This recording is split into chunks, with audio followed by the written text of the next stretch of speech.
Hello, and welcome to this Noble Science of Defence video. In this video, we're just going to have a quick look at how we define wards, parries, and guards.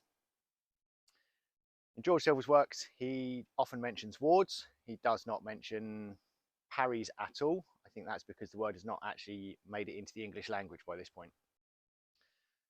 George Silver does use the word guard, but he also uses ward interchangeably with as parry and as guard at the same time. So it's either a position used to block the line, or it is an active defense used to defeat an opponent's incoming attack.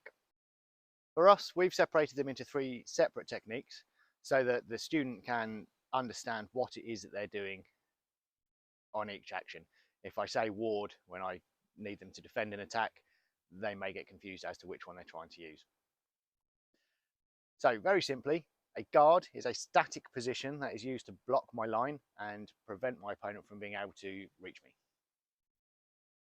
A ward is an active position that is used to close a line that has been opened. A parry is an active defense that is used to redirect or absorb the incoming power from my opponent's attack. So let's have a quick look at those. Got Michael with me today who's going to help. So let's have a look at the first idea, a guard. I simply stand. Now it's been noted that we stand too close to each other whilst we're doing these things. The reason for that is because we just want to be close enough for you to see on the camera, whilst also fitting both of us in frame. So the reality of a guard would be that we would actually be here. However, that doesn't help you guys see very clearly what we're up to.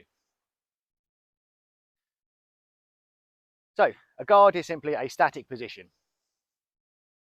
I stand and I hold my sword in front of me.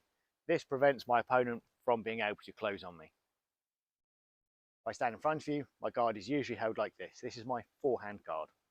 I can use my guardant, which can be used also as a guard. This is guard or ward. Again, this is where it becomes complicated.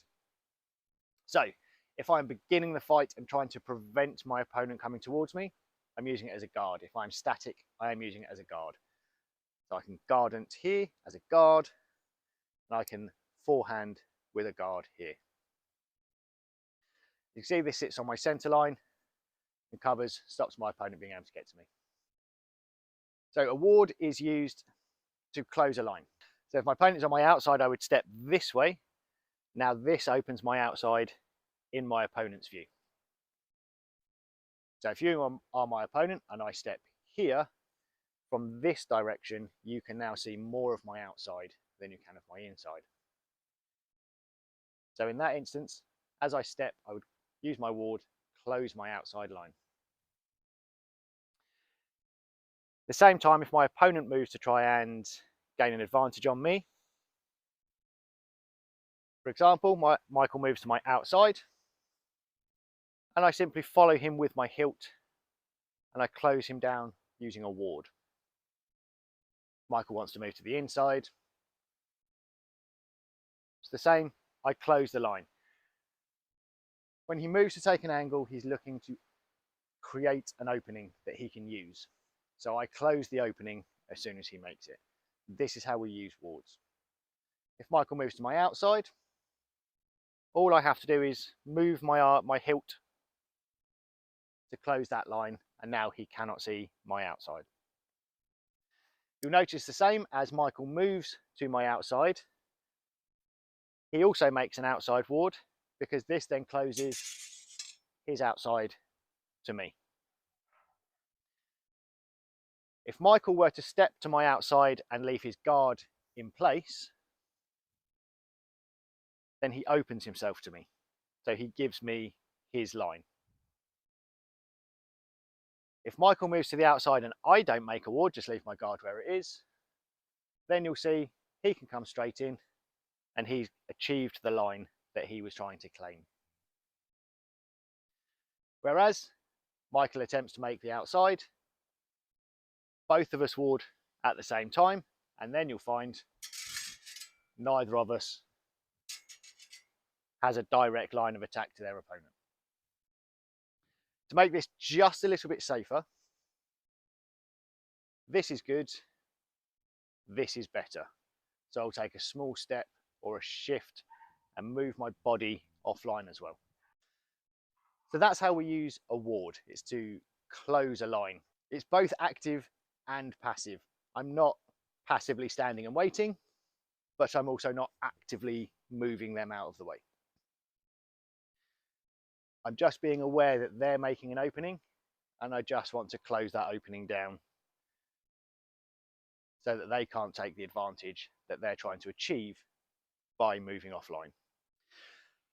So a parry is an entirely active defense. It is, my opponent has been allowed to make a strike against me, and now I must defend that strike. As discussed in the parries video, once my opponent has made a strike at me, the only thing I'm going to deal with is that strike. I have to dissipate that strike, remove the threat of that strike before anything else happens. So with the parry, from my guard position, I move the strong of my blade across to cover the quarter of my body that is being attacked. At the same time, I will move my body away. So again, if Michael were to strike to my outside, I now make an active movement to dissipate his attack. So the other thing I might use a ward for is to control a line as I come in. I can parry to dissipate his attack, and now he has no energy left in his attack, he is now spent. If I then turn this into a ward, I can now control this line. I've closed down the line of attack, but I can now control my opponent's weapon, and my point is now a much greater threat to them. So in our system, when I make the parry, the hilt sits in between my shoulder line and my center line. So if I were to follow in with this parry here, because my hilt is not outside of my own shoulder line, I actually create an opening that my opponent can take advantage of and strike into my arm. So instead, I defeat the strike with the parry, and I then turn into a ward. This now closes my line of attack straight into my opponent here. You see now, as I move, I push my opponent's weapon further and further away from me as I then make my strike. So my opponent moves to make their attack, and I make a ward to discourage them to make that attack by closing the line. They ignore me, continue their attack anyway. I parry. I then move back to a ward to close the line to make a counter strike.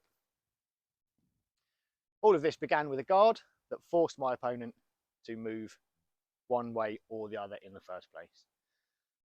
So I hold a guard. My opponent cannot run straight down my center line, so he has to choose. In this instance, he chooses to go outside. I close his line. He takes the attack anyway. I actively defend his attack. I then reclose the line before counter-attacking. So that's how we use guards, parries, and wards as separate entities. The guard prevents my opponent from being able to just walk straight at me. A ward closes the lines that they open or that I open as I move. A parry actively defends against a strike, and then I then ward again to close a line that I want to take in order to control my opponent. So hopefully that's been an interesting insight into guards, wards and parries. For those of you who train with us, hopefully it helps you to understand what each of them is when we go over them in class. Thank you very much, and we'll see you next time.